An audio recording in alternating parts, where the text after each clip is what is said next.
أشهد أن لا إله إلا الله.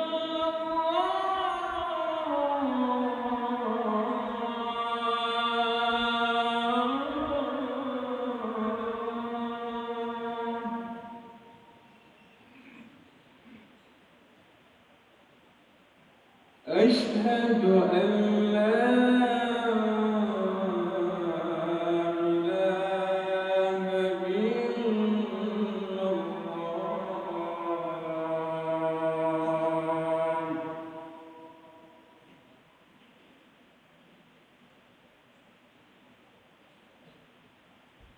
أشهد أن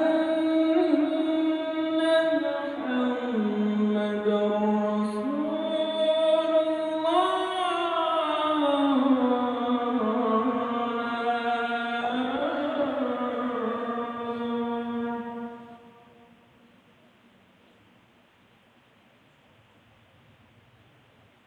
أشهد أن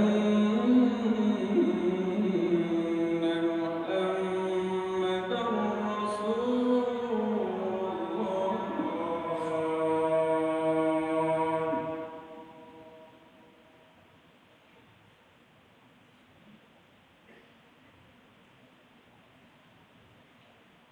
حي على الصلاة.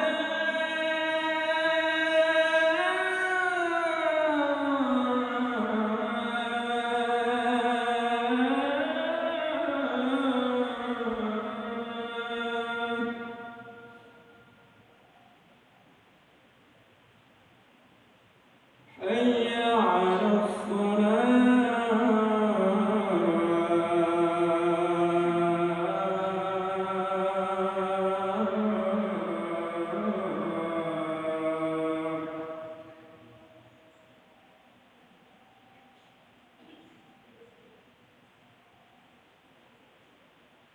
حي على الفلاح.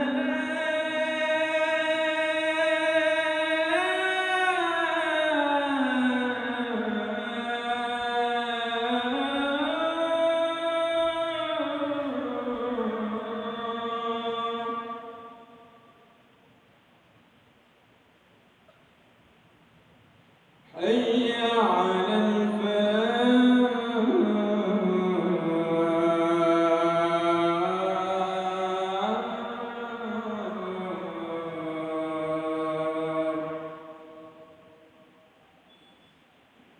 الله أكبر.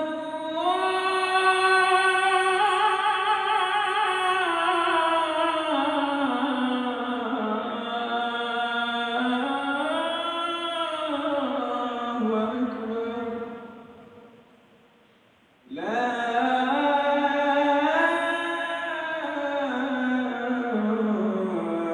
إله إلا الله.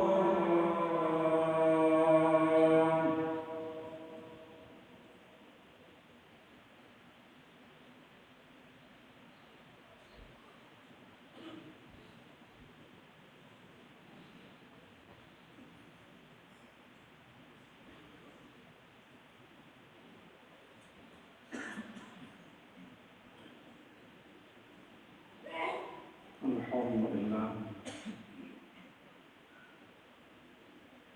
salatan wa salaman ala Rasulillah wa ala alihi wa ashabihi wa mawala amma ba'd.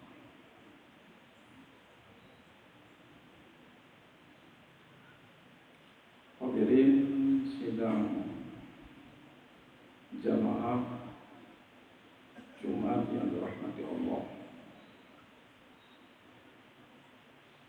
Dalam kesempatan yang sangat singkat ini, kita mencoba membahas atau mengkaji tentang status salat berjamaah dalam pandangan Imam Mujtahid. Kenapa ini kita sampaikan? karena fenomena di tengah-tengah masyarakat 1 tahun itu 12 bulan. 1 bulan penuh merasa masjid musalla, penuh sampai tua. Setelah itu kosong kembali. Padahal masjid semakin hari semakin besar kita bangun, malah kita perluas tanah. Tapi jamaahnya semakin hari semakin kosong. Kita tidak mengharapkan masjid ini akan menjadi sebuah museum nantinya. Di saat kita telah tiada, yang tinggal anak cucu kita, masjid menjadi sebuah museum, tempat selfie bagi para remaja, anak-anak muda. Maka ini kita sampaikan tentang status hukum salat berjamaah dalam pandangan Imam Mujtahid. Dalam kesempatan yang sangat singkat ini kita mencoba melihat dalam beberapa pandangan Imam Mujtahid. Yang pertama, pendapat yang pertama, qala an-Nawawi, berkatalah Imam An-Nawawi. Al-Asah, ini pendapat yang kuat. Annaha, bahwa sesungguhnya salat berjamaah fardu kifayatin, yaitu fardu kifayah. Dalam pandangan Imam An-Nawawi, salat berjamaah itu fardu kifayah. Artinya, kalau seandainya di qaryah tersebut atau pada suatu kampung tidak ada satupun tempat yang menghidupkan salat berjamaah, ini satu kampung berdosa. Sama seperti di kampung ini ada jenazah, tidak ada yang mengurus jenazah itu, yang memandikan, yang mengkafani, yang menyalatkan, yang membumikan, itu tidak ada. Satu kampung itu berdosa. Itu makna daripada fardu kifayah. Kenapa demikian? Apakah para imam mujtahid itu punya alasan atau punya dalil sehingga berani mengatakan salat berjamaah itu fardu kifayah? Jawabannya ada. Kalau seandainya tidak ada dalil, para imam mujtahid itu tidak berani melakukan ijtihad hukum itu. Jawabannya ada. Karena kan ada hadis Rasulullah SAW. Bila mana dalam suatu kampung tidak ada tempat yang menghidupkan salat berjamaah, berarti satu kampung itu telah dikuasai syaitan. Muncul bunga sebut hanam kira yang bedah berjamaah. Man tawa kampung kayu terlejeng, itu mengkulit kami, itu ingat dan beliau, sehingga tidak ada satupun yang bangun ke salah satu. Berarti satu kampung itu dikuasai syaitan. Itu syaitan itu. Sampai dia akan kurang mampu montai anak katakan di belakang anak berjamaah, masjid anak berjamaah, musalla anak berjamaah. Baik dia akan yang kalau kampung jin matu, baik dia akan punya. Cuma ketahuilah satu kampung itu telah dikuasai syaitan itu. Cik putih Tuhan muda malin bangsa mandung kai kuasai oleh syaitan. Sehingga subuhnya los, tidak ada satupun tempat yang menghidupkan salat berjamaah.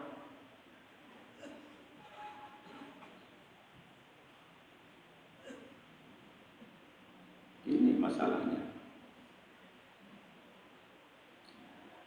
Maka itu penting kita perhatikan. Ada yang melakukan analisa, artinya surah muqawalah. Berarti kalau salat berjamaah, kalau ada 2-3 orang yang menghidupkan salat berjamaah, yang lain sudah bebas. Jawabannya iya. Kalau memang itu fardu kifayah. Yang katanya yang berzuriat berdua tamat pegangan surahnya. Yang analisa belum berzuriat, yang nilai belum kau. Daripada bicara ke bubutnya awal belum kau-nya ini. Artinya surah Muqabalah. Kalau seandainya ada 2-3 orang yang telah menghidupkan salat berjamaah, semua yang lain sudah bebas, tidak lagi berdosa. Anggap saja itu sebuah pertanyaan, nanti kita berikan jawaban. Ini yang pertama. Bagi siapa salat berjamaah itu fardu kifayah dalam pandangan Imam An-Nawawi? Lirijal, bagi orang laki-laki. Al-balighina, yang sudah balik mereka itu. Al-ihram, yang merdeka, bukan hamba sahaya. Al-muqimina, mereka itu orang bermukim, bukan orang musafir. Itu menjadi fardu kifayah bagi mereka untuk melaksanakan salat berjamaah. Ini pendapat yang pertama. Ini harus sering kita ulang-ulang tengah-tengah masyarakat, jangan menjadi masjid nanti sebuah museum tempat selfie anak muda. Kosong daripada jamaah. Ini pandangan yang pertama. Pendapat yang kedua, waqila, artinya dan dikatakan orang, annaha, bahwa sesungguhnya salat berjamaah fardhu ain, wa huwa mazhab Ahmad bin Hanbal. Dalam pandangan Imam Ahmad bin Hanbal, salat berjamaah itu bukan fardhu kifayah, itu fardhu ain. Bukan main-main itu. Itu fardhu ain. Fardu di atas setiap mukallaf. Ma mana mukallaf? Artinya balighin wa aqil. Itu fardu ain. Kenapa Imam Ahmad bin Hanbal dengan sangat berani dan dengan sangat tegasnya beliau berijtihad yang bahwa salat berjamaah itu fardu ain? Apa alasannya? Apakah punya dalil? Apakah punya nas? Jawabannya ada. Setiap ijtihad para imam mujtahid pasti bahan bakunya Al-Quran, bahan bakunya hadis. Itu bahan pokok itu. Kalau kita ada perguruan tinggi itu data primer, nanti didukung oleh data-data sekunder, ijma, qiyas, dan seterusnya. Apa alasannya itu? Sehingga Imam Ahmad bin Hanbal mengijtihadkan hukum salat berjamaah itu fardhu ain. Mungkin itu ada hadis Rasulullah sallallahu alaihi wasallam. Pada satu hari datang Abdullah Ummi Maktum sama Rasulullah. Dia melaporkan kepada Rasulullah, "Ya Rasulullah, saya dalam keadaan buta. Tidak ada yang menuntun saya ke masjid, tidak ada yang mengapa saya ke masjid. Apakah saya harus melaksanakan salat berjamaah subuh di masjid ya Rasulullah?" Ditanyakan sama Rasul. Rasul cerdas melakukan pertanyaan balik. Apakah kamu mendengarkan suara adzan? Ya Rasul, saya dengarkan suara adzan. Apa kata Rasul? Pergilah ke masjid. Artinya apa? Orang buta sekalipun tidak ada celah, tidak ada peluang, tidak ada alasan untuk bisa meninggalkan salat berjamaah. Apalagi kita yang tebel itu. Kan itu logikanya. Atas dasar hadis itulah mungkin Imam Ahmad bin Hanbal melakukan kajian hukum. Salat berjamaah itu adalah fardhu ain, bukan fardhu kifayah. Fardu ain itu. Atas dasar itu, atas sumber yang dia gunakan, atas referensi tersebut. Ini pandangan Imam Ahmad bin Hanbal. Mungkin yang kedua beliau juga menggunakan hadis kami, yaitu cita-cita Rasulullah. Apa kata Rasul? Kalau seandainya ada imam sebagai pengganti aku, dan ada sahabat selain sahabat-sahabat yang sudah ada, Sungguh saya akan turun ke kampung-kampung mencari rumah-rumah orang yang meninggalkan salat berjamaah, akan saya bakar rumah mereka. Kalau memang salat berjamaah itu sunnah, kenapa ada ancaman?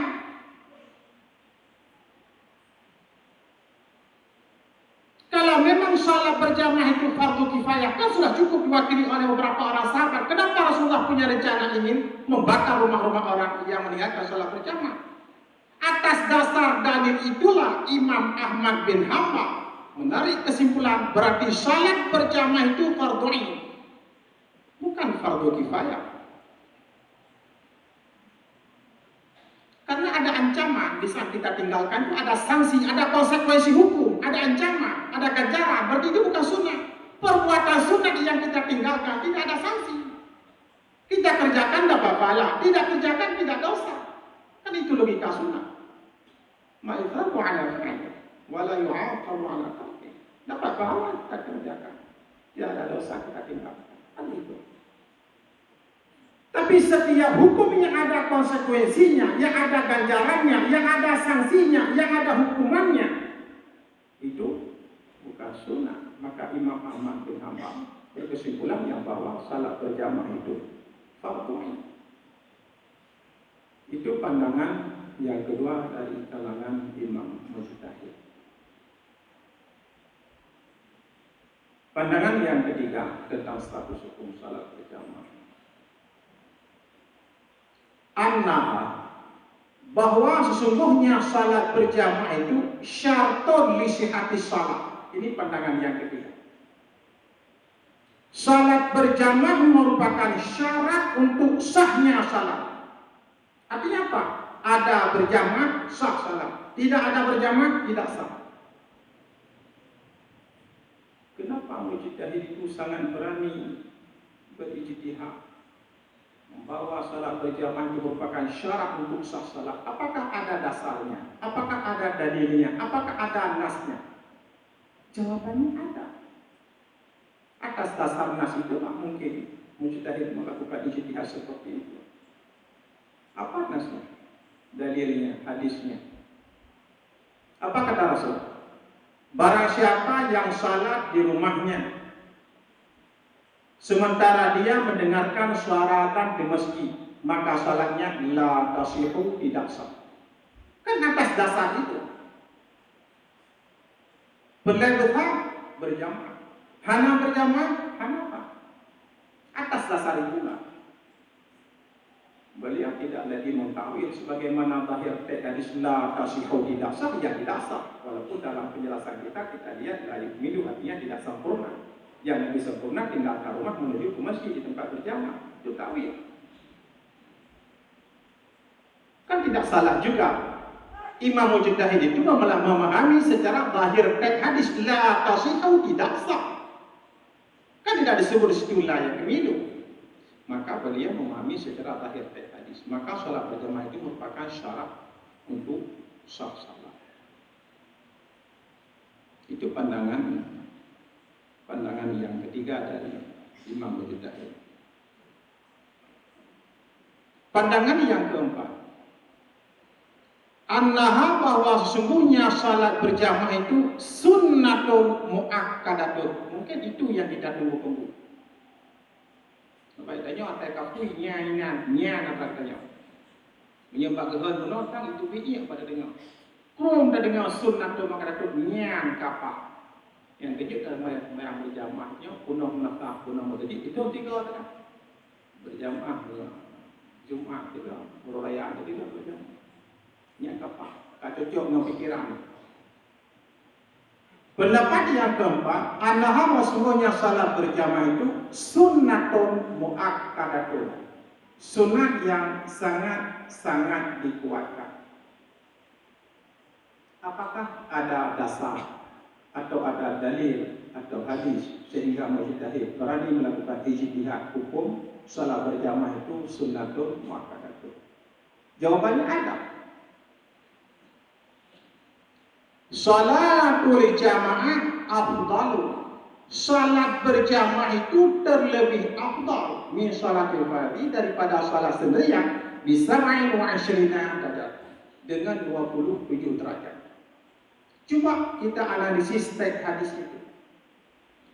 Salatul jamaah afdalu. Salat berjamaah itu terlebih afdal. Hanya itu yang ada kalimat. Tidak ada kalimat perintah. Kan tidak ada salatul jamaah wajibun. Tidak ada. Salatul jamaah fardun. Tidak ada. Salatul jamaah sunnatun. Tidak ada. Salatul jamaah mandubun. Tidak ada. Tidak ada perintah wajib. Tidak ada perintah sunnah. Tidak ada amar lil wujub, tidak ada amar lil mandub, tidak ada. Yang ada hanya kalimat afdalu. Para mujtahid mencoba mengkaji kata-kata afdalu itu, yakni kata-kata al-afdaliyah itu. Kata-kata al-afdaliyah itu taqtadi mengendakiya ila nudbiyah kepada sunnah. Atas dasar itulah maka lahir hukum salat berjamaah itu sunnah. Dipahami dari sisi kata-kata afdalun itu, dikendaki kepada nudbiyah yaitu sunnah. Maka Imam Mujtahid sebagian berijtihad salat berjamaah itu sunnatun muakkadatun. Hadirin sidang jamaah Jumat yang dirahmati Allah, itu sudah selesai kita bahas. Artinya itu urusan mujtahid. Apakah mereka ingin mengatakan salat berjamaah fardhu ain, terserah mereka punya dalil. Apakah mereka ingin mengatakan salat berjamaah fardhu kifayah, terserah mereka, juga sudah ada dalil. Apakah mereka ingin mengatakan salat berjamaah itu sunnah atau makanan, juga sudah ada dalilnya. Tidak perlu lagi kita diskusikan, sudah jelas itu. Nyokun matanya yang katepat dengan haba mujtahid.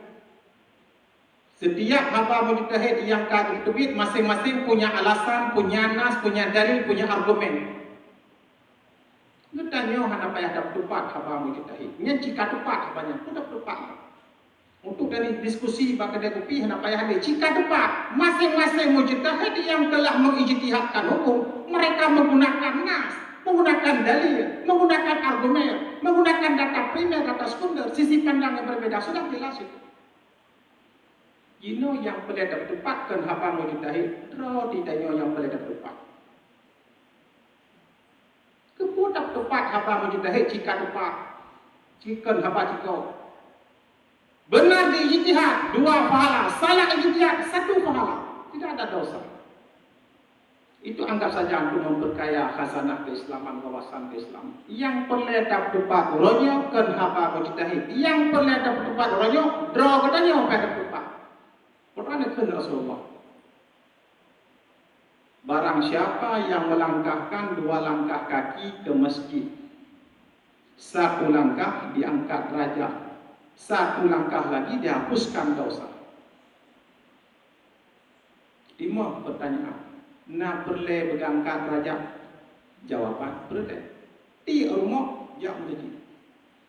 Jadi perlu lupa. Nak perlu berangkat derajat ya Allah Taala berhina lagi cina gasin, hidupnya hana harta akhirat dengan celaka. 2 rumah baik tebit-tebit baik jauh lagi. Walaupun rumah sampai masjid baik bodoh tapi insyaallah hina Nabi Allah. Maka roh yang perlu lupa. Nak perlu berangkat derajat? Kita diangkat derajat di hadapan keluarga, di hadapan tetangga, di hadapan masyarakat, di hadapan Allah. Dalam surga nanti diangkat derajat. Di rumah-rumah, tok pintu-pintu rumah, baik jamaah bajuri, ya menjadi. Itu pun tak tepat apa kita ni. Jino dah boleh dapat. Mereka jina datang di dunia tahu akhirat alhamdulillah. Apa kata Rasul? Barang siapa yang melangkahkan 2 langkah kaki ke masjid, 1 langkah diangkat derajat, 1 langkah lagi dihapuskan dosa. Nak perlu kita nyawa bersampuh dosa di Allah. Perlu berlangkah trap duhu ata mukri insya tubuh sedot pak yang masuk ada. Lagi yang dia tanya, lagi yang duruh dosa, prapu duruh dosa. Menyolang kita boleh ada contoh yang disampaikan kurang layak tapi disampaikan. Ibarat dari kubur ke Mubang. Kubur dari Mubang punong lohok kemudian dia semakin jauh melakukan perjalanan, semakin banyak lumpur yang gugur. Terus benda kali menanci dia. Nah perlah berdoa dosa berangkat. Setiap langkah yang takut prakul dosa itu. Maka telah saudara sahabat Nabi karena jauh dengan Masjid Haram. Mereka naik pindah tempat. Jauh dengan Masjid Nabawi. Ya Rasulullah, kalau pindah mandang, lompat tinggal sampai Masjid Nabawi supaya nak tahu untuk berjamaah. Semakin jauh langkah saja, semakin jauh perjalanan yang ada tumpuk, semakin banyak dosa yang gugur. Bagaimana kita jauh? Ini buat tempat hamba kita. Di nondro tempat, tempat dengan taduk mak dia meninggal. Apalagi nyawa keadaan kan ada tahu. Urangnya sehat, tengah meninggal. Tapi dia cek kegatal mak kita, pada detik aja dia nak. Kan perlu berdoa dosa. Ini persoalan. Yang ketiga, pada para imam Abu Hanifah, Imam Hanafi, imam yang tertua, berwudu di masjid Baghdad untuk salat asar. Di saat-saat beliau sedang berwudu, datang salah seorang pemuda juga berwudu, sedang membasuh mukanya. Dilihat oleh Imam Abu Hanifah, berguguran dosa zina itu. Gugur dosa zina. Negeri Imam Abu Hanifah, ya Allah, nutup ilmu kasyafnya ya Allah balu. Beduh ya Allah. Sedih kalau kalian ada budak tengah hirak muka, buruh dosa zina ya Allah, nutup ilmu kasyaf ya Allah. Menyelengganya apa itu? Tenang ilmu kasyaf, tanggap keramat. Nah, urut pelengkap awal tapi bertanya ya, yang berupa. Imam Abu Hanifah nutup ya Allah. Gugur dosa. Ini yang paling tepat. Kan tepat hamba mujtahid semayang berjamaah. Ini kan sunnah. Ini kan fardu kifayah. Ini yang paling tepat. Ini yang penting. Hadirin sidang jamaah Jumat yang dirahmati Allah. Dukna tuman rugo kan hana berjamaah. Tingkat masbuk matang dukna rugo. Nyo kan hana berjamaah, mun hana berjamaah kaje lah. Nyo na berjamaah tapi masbuk dukna rugo. Pada suatu hari Abdul Rahman bin Auf itu salah seorang sahabat yang kaya raya. Dia masbuk salat subuh 1 rakaat. Karena pada subuh itu dia baru pulang dari negeri Syam berniaga. Sibuk dia parkirkan unta, ada 100 ekor unta, dia ikat di pokok kurma. Kemudian masuk masjid. Ternyata sampai ke masjid sudah masbuk 1 rakaat salat subuh. Kemudian dia mengadu kepada Rasulullah. Ya Rasulullah, saya sangat kecewa. Saya sangat sedih ya Rasulullah. Saya masbuk ya Rasulullah. Ya Rasulullah, saya sudah siap menerima itu. Kalau seandainya 100 ekor unta, kan orang kaya dia, baru pulang dari negeri Syam berniaga itu. Ya Rasulullah, kalau seandainya 100 ekor unta itu saya sedekahkan, apakah tergantikan masbuk tadi? Dijawab oleh Rasulullah, tidak. Rupanya menghayu, kan hana berjamaah. Tingkat masbuk mentang tanah ganto, ngesertoh bonta tidak tergantikan. Berapa 1 ekor unta? 50 juta. 100 ekor bintang 5 miliar. 5 miliar kena jawabkan ngayu hana. Raya bertingkau buahnya. Kamu kau hana berjamaah. Nah berjamaah tapi masbuk. Tak sokok 5 miliar. Naklah masbuknya. Tidak, kata Rasul. Apa kata Abdurrahman bin Auf? Ya Rasulullah, kalau seandainya saya serahkan 100 ekor unta bersama barang-barang yang ada di atas pundak unta, saya serahkan kepada engkau ya Rasulullah, supaya engkau serahkan di jalan Allah nantinya. Apakah tergantikan masbuk saya tadi? Dijawab oleh Rasul, tidak. Oh, itu Abdurrahman bin Auf. Yang kena dia datang dan pura tumpeng, dia tahu nyele peng pun gak tumpeng ni. Mana yumpeng kalian? Oh, kedua. Mati konsep, mati langkah, mati kacau. Lanjutkan oleh Rasulullah. Wahai Abdurrahman bin Auf, seandainya engkau serahkan langit dan bumi bersama isinya, tetap tidak tergantikan masbuk tadi. Menghai pada. Menghai. Di saat kita yang singa tahu Allah. berhadapan dengan neraka itu. Gekele malaikat Mania. Kah berangkat tamu neraka. Jopeng 5 miliar. Ukuran serta bonta. Nayung peng tanya malaikat Mania. Nayung. Sebab tajuk malaikat punya tajuk ulang 5 juta mentang. Lepas dah duduk kebaikanya untuk hawa ke peng. Bulu ke peng. Dengan peng ni mentang tak ada konsep. Tak ada teori. Konsep bawah yang mana? Kurung dia yang peng ni. Tak ada konsep.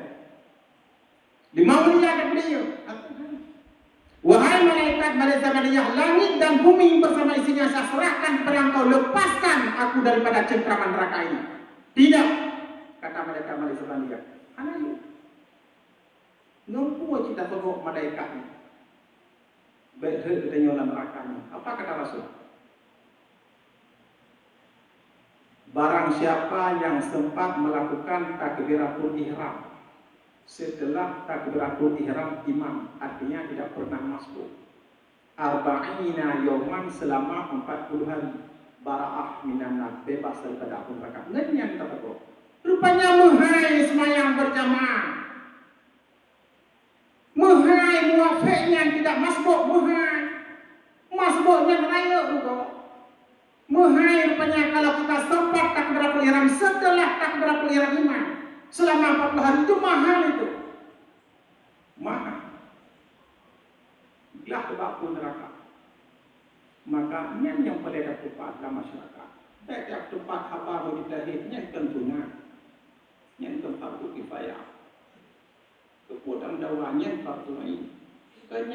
Yang boleh dapat keselamatkan diri. Semua kita akan berhadapan dengan malaikat Rizwan dan malaikat Malik Isabania. Kita berhadapan di sana. Langit dan bumi bersama isinya tidak ada harganya di hadapan para malaikat. Tapi salat yang sempat melakukan takbiratul ihram setelah takbiratul ihram imam selama 40 hari itu bisa lolos kita daripada api neraka. Inilah yang dapat saya sampaikan. Mudah-mudahan kajian kita pada hari yang berbaik ini bermanfaat. Mudah-mudahan apa yang kita sampaikan ini mendapatkan ridha kepada Allah Subhanahu wa taala. Amin wa rabbal alamin. Alhamdulillahi rabbil alamin. Allahumma shalli wa sallim ala sayyidina Muhammad wa ala alihi wa ashabihi ajma'in. Amma ba'du fa ya ayyuhan nas ittaqullaha haqqa tuqatih wa la tamutunna illa wa antum muslimun. Bismillahirrahmanirrahim. Wa aqimus salah wa atuz zakah warka'u ma'ar raki'in. Barakallahu malakum fil Qur'an wa nafa'ani wa iyyakum bima fihi min al-ayati was-sihril hakim. Wa taqabbal minni wa minkum tilawatahu innahu huwal ghafurur rahim.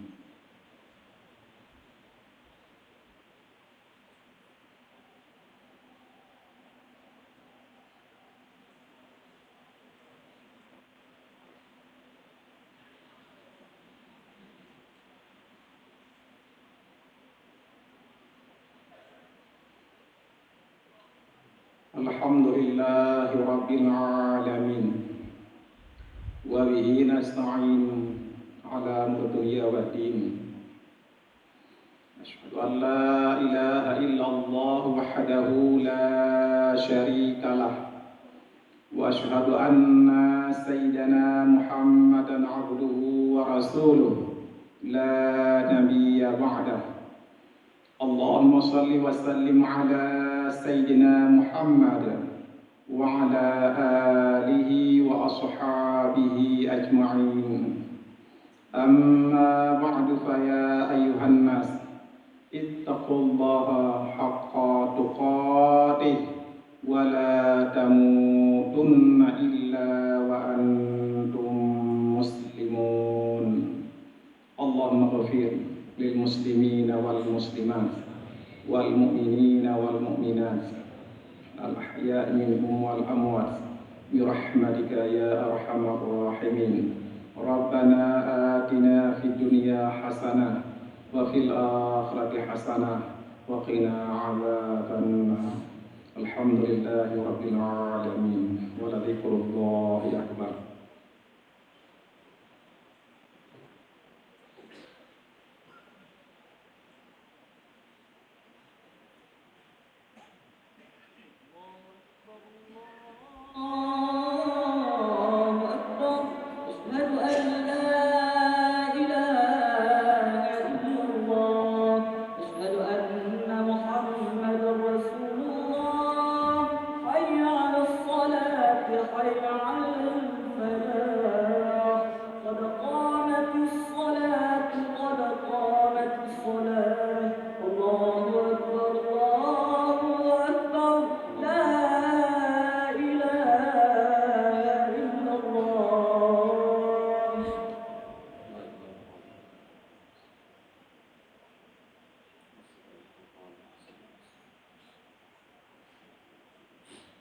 استووا وأقيموا صفوفكم واعتدلوا.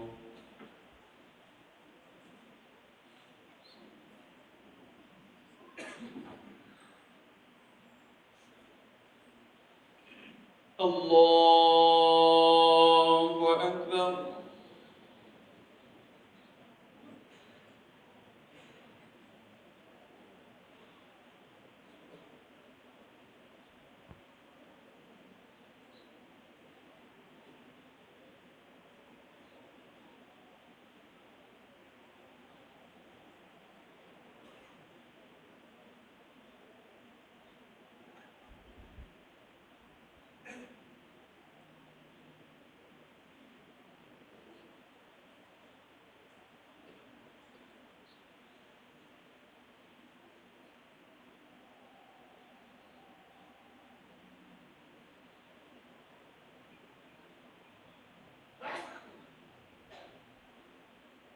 بسم الله الرحمن